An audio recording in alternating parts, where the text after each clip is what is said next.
Hello everyone, welcome to study place. Start करते हैं आज की हमारी क्लास।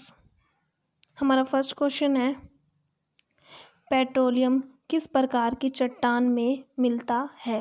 ये पूछा गया है, जो पेट्रोलियम किस प्रकार की चट्टान से हमें प्राप्त होता है। तो हमारा आंसर आएगा इसका, अवसादी नाम की चट्टानों से हमें पेट्रोलियम प्राप्त होता है। इसके बारे में हम थोड़ा सा जान लेते हैं। भूतल पर लावा ठंडा हो जाने पर जो चट्टानें बनती है, यानी कि जो धरती होती है उस पर जो लावा यानी कि जो ज्वालामुखी होती है फट जाती है, वो जो फटकर ठंडी हो जाती है और वो जब भूमि पर गिर जाती है तो उसे चट्टानों का रूप ले लेती है, जिसे आग्नेय चट्टानें कहते हैं। नेक्स्ट है, इसके अंदर परतदार चट्टानों की उत्पत्ति अवसादों के समूह के फलस्वरूप होती है। किसकी? जो परतदार चट्टानें होती है। नेक्स्ट है इसमें कायाकृत चट्टानें। कायाकृत चट्टानें तब बनती है जब अग्नाशय चट्टानें और जो परतदार चट्टानें, दोनों चट्टानों का ताप और दाब के कारण जो परिवर्तन या फिर रूपांतरण हो जाता है, उसका शैली का निर्माण होता है, तब कायाकृत चट्टानें तैयार हो जाती है। उम्मीद है आपको समझ आ गया होगा। सेकंड क्वेश्चन है हमारा, निम्न में से आर्थ्रोपोडा संघ का नहीं है। ऐसा कौन सा है जो आर्थ्रोपोडा है उसका संघ का नहीं है? बंदर जो वो आर्थ्रोपोडा संघ का नहीं है। ये होता क्या है? आर्थ्रोपोडा क्या होता है, इसके बारे में हम थोड़ा जान लेते हैं।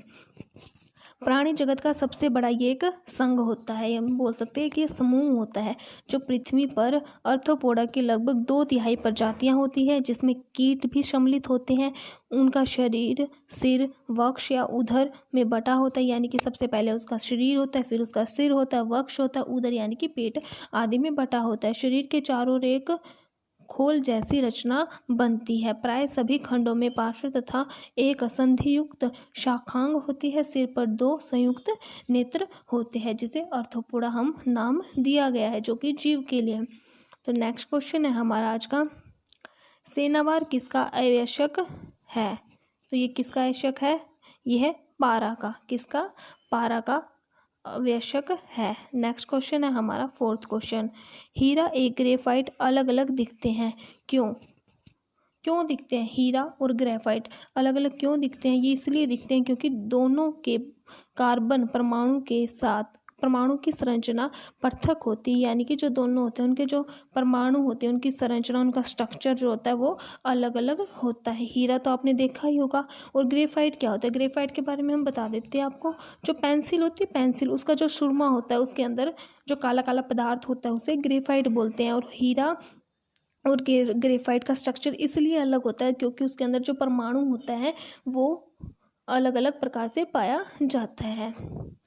नेक्स्ट क्वेश्चन है आज का हमारा फिफ्थ क्वेश्चन, चुंबकीय क्षेत्र में बल की रेखाएं होती है। तो ये पूछा गया है, जो मैग्नेट होती है आपने देखा ही होगा, उसके अंदर जो बल होता है उसकी रेखाएं कैसी होती है? तो ये होती है समानांतर रेखाएं होती है। इसीलिए तो वो दोनों साइड से हम अगर दाएं और बाएं से चुंबक को डालते हैं तो वो आपस में चिपक जाती है, इसलिए इसमें समानांतर बल की रेखाएं होती है। न तो लंबवत होती है, न ही दोनों होती है, सिर्फ उसमें क्या होती है? समानांतर रेखाएं, बल का रेखाएं होती है। तो याद रखिए, समानांतर रेखाएं होती है।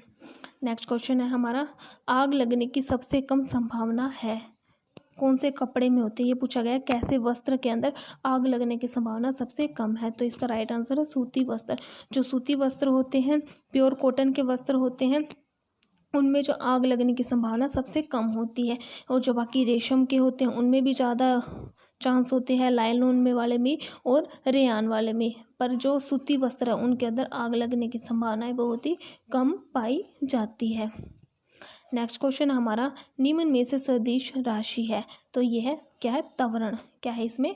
त्वरण सदिश राशि है। तो इसके बारे में थोड़ा सा हम जान लेते हैं। जिन राशियों में सिर्फ परिणाम होते हैं उन्हें सदिश राशि कहते हैं, जैसे कि चाल, दूरी, द्रव्यमान, आयतन, समय, ताप, कार्य, विद्युत धारा, दाब एवं ऊर्जा। जिन भौतिक राशि में मात्रा और दिशा दोनों निहित होती है उन्हें सदिश राशि कहते हैं। जिसके अंदर क्या क्या होती है? भौतिक राशि में मात्रा तथा दिशा होने में निहित होती है, ये दोनों चीज होती है, उसे क्या कहते हैं? सदिश राशि कहते हैं। इन राशि के उदाहरण है वेग, बल और संवेग। तो याद रखिएगा, इनके उदाहरण क्या है? वेग, बल और संवेग है।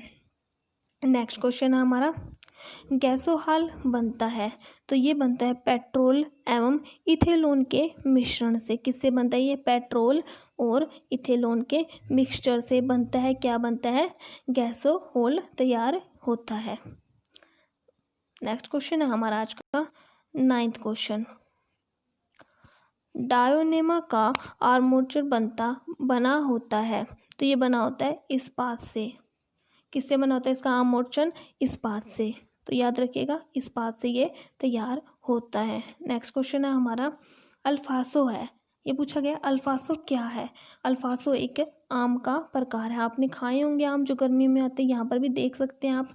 जो आम होते हैं उसमें अलग अलग प्रकार के आम होते हैं, जैसे तोता आम होता है, लंगड़ा आम होता है। इसी प्रकार से एक अल्फासो आम भी आता है। वो एक आम का टाइप बोल सकते हैं। न तो इसमें शहद आता है, न ही पत्ती के प्रकार आते हैं। इसमें आता है ये आम का प्रकार के अंदर आता है। वैरायटी बोल सकते हैं, इसके टाइप्स बोल सकते हैं। थोड़ा सा इसके बारे में हम जान लेते हैं। आम और जौनपुरी में स्वर्गबूटी भी कहा जाता है। एक ही किस्म के मीठे सुगंधित स्वादिष्ट मामले में अक्सर आमों में सबसे अच्छी किस्म का एक माना जाता है। तो ये कहा गया है कि जो ये आम है ये सबसे अच्छी क्वालिटी का आम माना जाता है। अल्फासो, यूरोपीय भाषा में इसका नाम अल्फासो, अफोसा, अलग अलग नाम से इसे जाना जाता है। यूरोपीय भाषा की बात की गई है यहाँ पर, इसका नाम अल्फासो माना जाता है।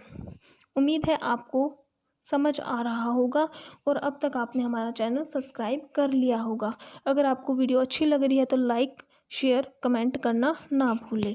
तो नेक्स्ट क्वेश्चन है हमारा, अक्रिय गैस की बाह्य कक्षा में इलेक्ट्रॉन की संख्या होती है। यानी कि पूछा गया इलेक्ट्रॉन होते हैं उसकी संख्या कितनी होती है अक्रिय गैस के अंदर? इसके अंदर होती है इसकी 8 संख्याएं। तो कितनी होती है इसके अंदर? 8 संख्या होती है। नेक्स्ट क्वेश्चन है हमारा 12th क्वेश्चन, दाब की विमा है। जो दाब है उसकी विमा क्या है? उसकी विमा है ml-1 t-2। First is right answer.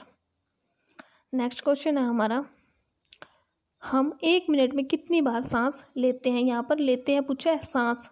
एक मानव जो होता है 1 मिनट में कितनी बार सांस लेता है? तो ये लेता है 16 से 18 बार। एक मनुष्य 1 मिनट के अंदर सांस जो श्वसन होता है उसे लेता है।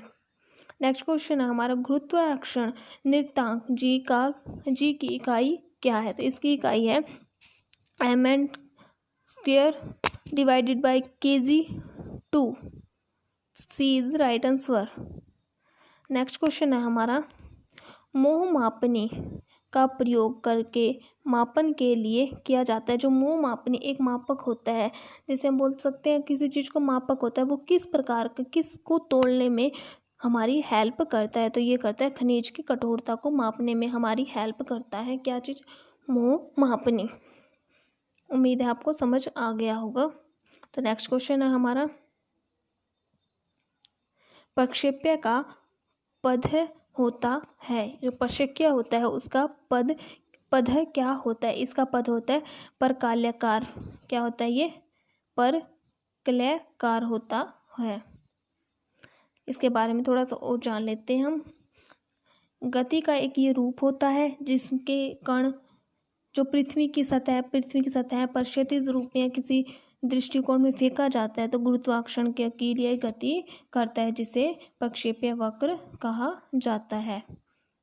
नेक्स्ट क्वेश्चन है हमारा, पॉजिट्रॉन की खोज किसने की थी? किसकी खोज? पॉजिट्रॉन की खोज किसने की थी? तो ये की थी एडरसन ने। किसने की थी? एडरसन ने की थी। किसकी खोज की थी? पॉजिट्रॉन की खोज की थी। आज का हमारा नेक्स्ट क्वेश्चन है, शून्य के स्वतंत्र रूप से गिरने वाली वस्तु का त्वरण क्या होगा? ये बढ़ेगा, घटेगा, कम होगा, ज़्यादा होगा? ये पूछा गया। इसमें इक्वल रहेगा या नेगेटिव होगा, पॉजिटिव होगा? किसका? शून्य के स्वतंत्र रूप के गिरने का वस्तु का त्वरण। तो ये होगा समान रहेगा। क्या होगा? ये समान यानी कि इक्वल रहेगा। नेक्स्ट क्वेश्चन है हमारा, हैलोजोन जो कांच पर प्रहार करती है वो क्या है? वो है ब्रोमीन। ठीक है, क्या है ये? ब्रोमीन है। नेक्स्ट क्वेश्चन हमारा, एक्स किरण किसको नहीं भेद सकती? जो एक्स किरणें होती है वो किसका निशाना नहीं बना सकती? तो ये नहीं बना सकती अस्थिर को। किसे नहीं बना सकती? ये अस्थिर को अपना निशाना भेद नहीं कर सकती। नेक्स्ट क्वेश्चन है हमारा, लेंस की शक्ति का SI इकाई है, तो ये है डायोपटर। क्या ये डायोपटर। नेक्स्ट क्वेश्चन है हमारा, जल में तैरते हिमखंड का आयतन होगा, जल में जो तैरता है हिमखंड उसका आयतन कितना होगा, ये होगा C। इसका राइट आंसर है 1/9, तो इसको बोल सकते हैं 1/9 होगा। नेक्स्ट क्वेश्चन है हमारा आज का, एक न्यूट्रॉन बराबर होता है, किसके बराबर होता है, ये होता है 10⁵ डाइन के बराबर माना जाता है। किसके बराबर, 10⁹ डाइन के बराबर माना जाता है। आज का हमारा लास्ट क्वेश्चन 25वां क्वेश्चन है। देखिए हमने आपको 25 क्वेश्चन करवा दिए किसी भी एग्ज़ाम के लिए। हर रोज़ अगर आप हमारी क्लास से देख रहे हैं तो आपकी प्रिपरेशन 101% हो रही है, अच्छे से कीजिए। तो आज का लास्ट क्वेश्चन है, मोस्ट इम्पोर्टेंट क्वेश्चन है, हाँ, भविष्य का ईंधन किसे कहा जाता है। ध्यान से पढ़िएगा, भविष्य का ईंधन किसे कहा जाता है, तो ये कहा जाता है हाइड्रोजन को। ठीक है, याद रखिएगा किसे कहा जाता है, हाइड्रोजन को भविष्य का ईंधन, इन फ्यूचर ईंधन कहा जाता है। उम्मीद है आपको हमारी क्लास समझ में आ रही होगी, और चैनल को सब्सक्राइब करना ना भूलें और अपने फ्रेंड्स के साथ शेयर जरूर करें। Thank you.